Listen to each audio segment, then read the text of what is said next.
When there is a heavy downpour of rain, or when we water our plants in the garden, it is the roots that absorb water for the plant.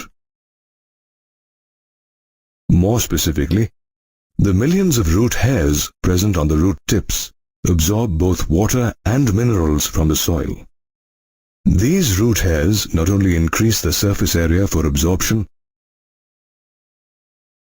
but also assist in water absorption through diffusion. After water is absorbed, it moves deeper into the root layers by one of two pathways, apoplast and symplast. Apoplast is a continuous system of adjacent cell walls in a plant, interrupted only by waxy, suberized Casparian strips in the root endodermis. So apoplastic movement of water occurs through intercellular spaces and permeable cell walls. Water movement is through mass flow and is dependent on the gradient. As water evaporates in the intercellular space, it creates tension in the water flowing inside the apoplast. Mass flow is thus propelled by the adhesive and cohesive properties of water. On the other hand, the symplastic pathway is a system of interconnected protoplasms. In symplastic movement, water travels through the cell cytoplasm, while intercellular movement is through the plasmodesmata. Water movement takes place down the potential gradient. As water enters the cells through the not-so-permeable cell membrane in the symplastic pathway, water movement is slower. However, the symplastic pathway is aided by cytoplasmic streaming, that is, the movement of the cytoplasm. Unlike the rest of the root, the inner boundary of the cortex, that is, the endodermis, is impervious to water due to the presence of Casparian strips. As water molecules are unable to penetrate this layer, they move to wall regions that are not suberized like Casparian strips. Instead, they move inside the other non-suberized cells through the membrane. This water movement too is through the symplast, allowing water to cross a membrane to reach the xylem cells.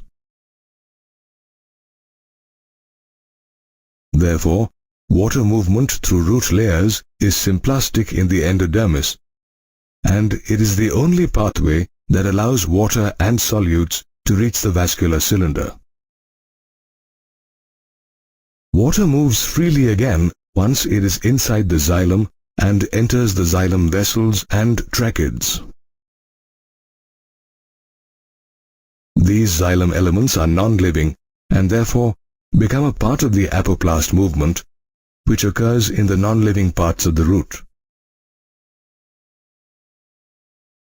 Some plants have additional structures associated with their roots to help in absorption.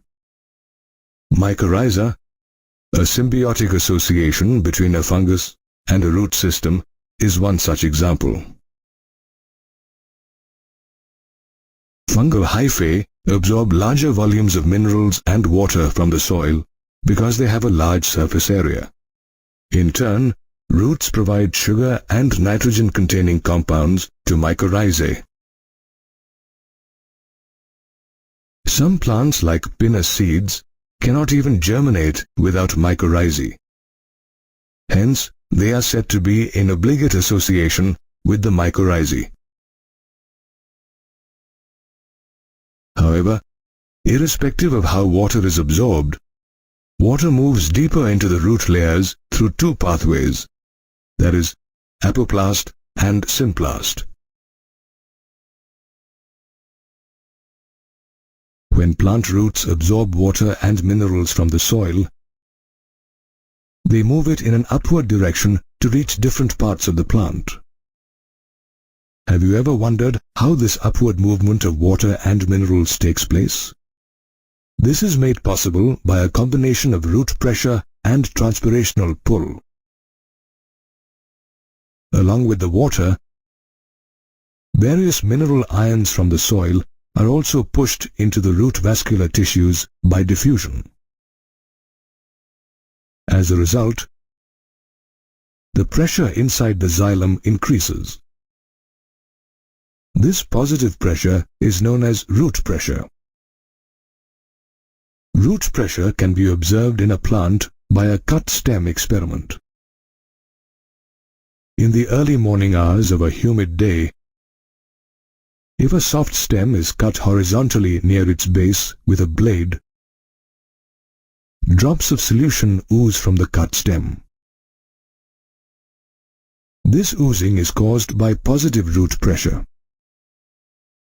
Now try fixing a rubber tube to this cut stem. You will be able to collect and measure the rate of exudation and also determine the composition of exudates. The impact of root pressure is best witnessed during the night and early in the morning when evaporation is slow. At this time, the excess water collects as droplets around the special openings of veins called hydrothodes near the tip of grass blades. This water loss in its liquid form is called guttation. However, root pressure itself does not account for the majority of water transport because it can provide only a modest push. Most water movement in tall trees takes place due to transpirational pull. The driving force behind this transpirational pull is transpiration from the leaves. Transpiration is the process of water loss through stomata in the leaves. Unlike guttation, where water is lost in liquid form, water is lost as vapor during transpiration.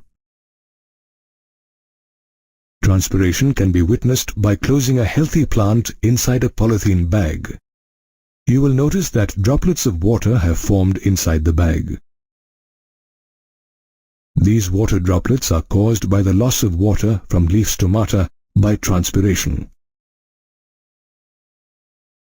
The water loss due to transpiration pulls the water upwards in a plant stem. Did you know that the transpirational pull generated by this process of transpiration is strong enough to cause water to move upwards even in tall trees by as much as 15 meters per hour? Water transport is also aided by cohesion and surface tension. Cohesion is the mutual attraction between water molecules, and surface tension is the force acting on a water molecule traveling upwards in the xylem. Since cohesion tension helps the transpirational pull, it is also known as the cohesion tension transpirational pull model of water transport.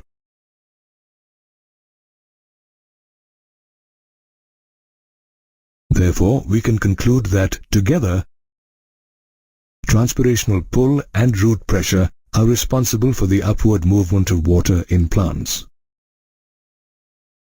Did you know that a fully grown tree may lose thousands of liters of water through its leaves on a hot, dry day through transpiration? Transpiration is the loss of water due to evaporation that occurs through pores in leaves called stomata. Stomata are not only the site of water loss for transpiration, they also help in the exchange of oxygen and carbon dioxide in the leaf. They remain open during the day when transpiration takes place and close at night. Their opening and closing is directly impacted by the turgidity of guard cells present near the stomatal aperture. The inner wall of each guard cell is thick and elastic. When turgidity inside two guard cells increases, the outer walls bulge and force the inner walls to take the shape of a crescent. The radial orientation of the cellulose microfibrils in the cell wall of the guard cell helps open the stomata. When guard cells lose turgor, they become flaccid, while the elastic inner cell walls regain their original shape, leading to the closure of the stomata. Transpiration is affected by both external factors like temperature, light, humidity, etc., and plant factors like the number and distribution of stomata. Typically, the lower surface of a dorsiventral dicot leaf has a greater number of stomata. On the other hand, a monocot isobilateral leaf has an equal number of stomata on both surfaces. Transpiration from stomata causes a pull that causes the upward ascent of water in xylem cells. This transpiration pull is made possible by three physical properties of water: cohesion, adhesion, and surface tension. Cohesion is the mutual attraction between water molecules. Adhesion is the property of water to be attracted to polar surfaces like tracheids and vessel elements, also known as tracheary elements, in a xylem cell. Finally, surface tension is the property of water molecules to be more attracted to each other in a liquid state than in a gaseous state. Together, the properties of adhesion, cohesion, and surface tension render water with a high tensile strength. This means that water becomes capable of resisting a pulling force. Also, it gains high capillarity. Capillarity is the ability of water to rise in thin tubes, which is helped by the small diameter of the tracheary elements. This water transported by xylem vessels needs to be moved into the parenchyma cells of leaves, where it is needed for photosynthesis. While water evaporates through stomata during transpiration, a thin film of water appears over the cells, which pulls water, molecule by molecule, into the leaf from the xylem. This transport is helped by the water potential gradient. The concentration of water vapor in the atmosphere is lower than that in the substomatal cavity and intercellular spaces. Thus, water diffuses into the surrounding air, creating a pull. Did you know that this pressure generated by transpiration pull is capable of lifting water over 130 meters high in a xylem vessel?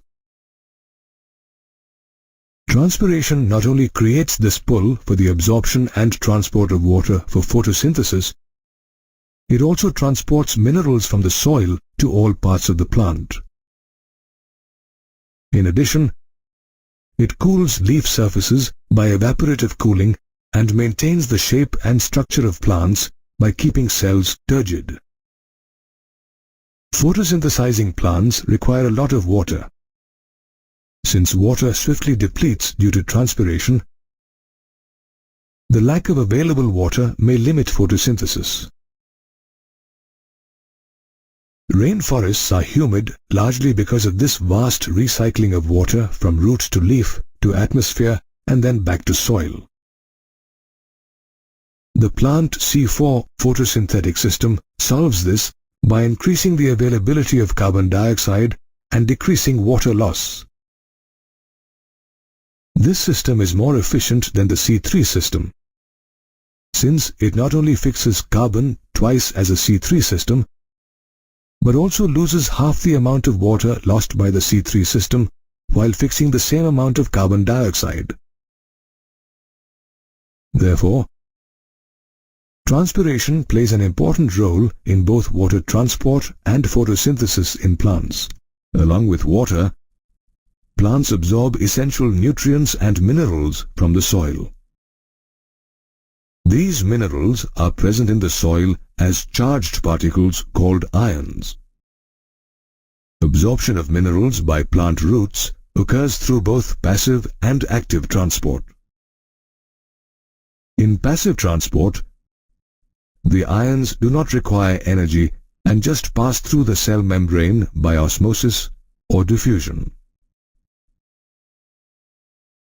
Mineral ions move into the root by diffusion whenever the mineral concentration is higher outside the root. On the other hand, active transport takes place when there is higher mineral concentration inside the roots than outside. Since the ions now move against the concentration gradient, they require energy to cross the cell membrane. Some ions, such as potassium, pass through the cell membrane directly without any energy consumption via either membrane protein pumps or proton pumps. Active transport begins with positively charged ions such as hydrogen being pumped out of a cell.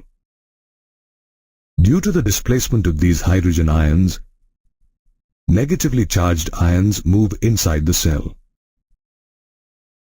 They enter the cytoplasm of the epidermal cells of the root, using up the ATP molecule for energy. Furthermore, the membranes of root hair cells have some specific proteins such as calcium ATPases called transport proteins, which actively pump ions into the epidermal cells from the soil.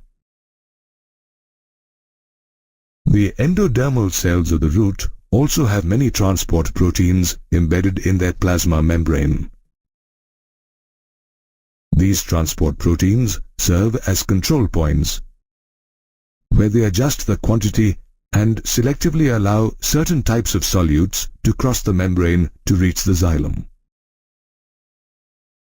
Also, due to the presence of the suberin layer of the Casparian strip, the root epidermis can transport ions passively in one direction only. The active uptake of ions causes a water potential gradient in roots, which results in the uptake of water by osmosis.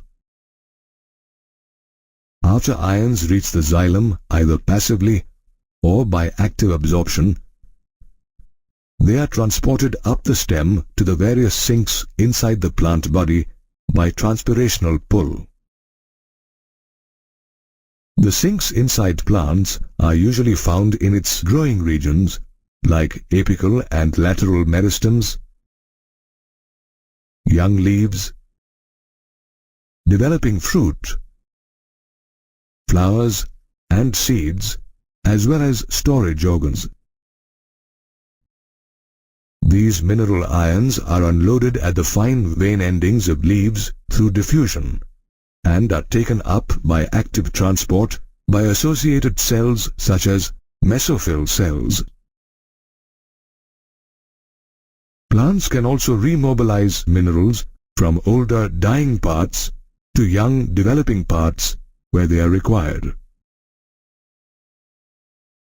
For example, minerals from old dying leaves of deciduous plants are exported to other parts like young leaves before the leaves fall. Phosphorus, sulfur, nitrogen and potassium are readily mobilized as inorganic ions, while some elements such as calcium that are structural components cannot be remobilized. Small amounts of phosphorus and sulfur are also carried as organic compounds. However, most of the nitrogen is carried as organic compounds in the form of amino acids. Moreover, the xylem and phloem exchange small amounts of the materials they carry. Both xylem and phloem elements are responsible for the transport of minerals in plants. Plant food is primarily sucrose. It is transported by a vascular tissue called phloem from a source to a sink. The transport of sugars inside the plant by phloem is called translocation. The leaf is usually the source, since this is where food is synthesized via photosynthesis, while a sink is any part of a plant where food is stored or is required. For example, fruits or roots. However, sink and source roles can be reversed depending on the plant's needs. For example, sugar from the roots may need to be mobilized to a flower bud when they need energy for growth.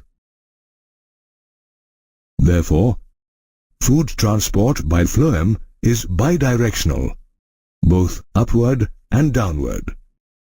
The direction is determined by the concentration of sucrose. This is in contrast to water transport in xylem, which is always upward and unidirectional. A simple experiment called girdling can be used to illustrate the role of phloem cells in trees. In this experiment, a ring of tree bark up to the depth of the phloem layer is carefully removed from the trunk. The portion of the bark above the ring on the stem becomes swollen after a few weeks because the downward movement of food doesn't take place any longer as the phloem cells have been cut. Therefore, it can be concluded that transportation of food takes place via phloem cells. Phloem tissue is made up of sieve tube cells, which are long columns with holes in their end walls. These holes are called sieve plates. Cytoplasmic strands pass through these sieve plates to form continuous filaments.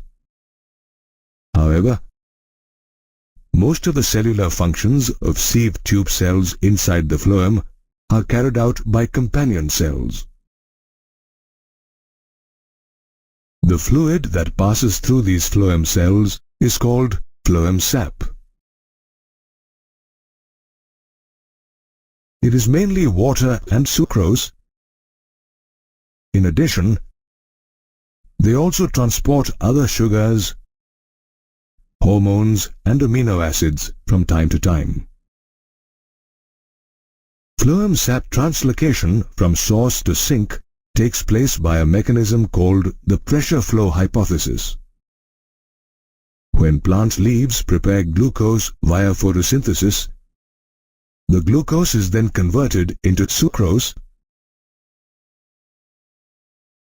Sucrose then moves into the companion cells, after which it is loaded into the sieve tube cells via active transport. This process of loading of sucrose into the phloem causes a hypertonic condition and sets up a water potential gradient. This in turn results in osmosis, which causes water to move into the phloem from the adjacent xylem cells. As osmotic pressure increases in the sieve tube, pressure flow begins, and the phloem sap moves towards the sink, which has low osmotic pressure. This is followed by the sucrose from the phloem sap unloading into the sink cells via active transport. The loss of sucrose produces a high water potential in phloem. This results in decreased osmotic pressure, which causes water to move out of the phloem cells and back into the xylem cells.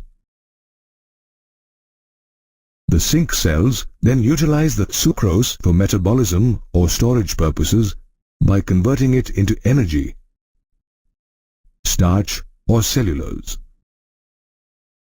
In this manner, phloem cells transport food, primarily sucrose, in plants by the pressure flow hypothesis mechanism.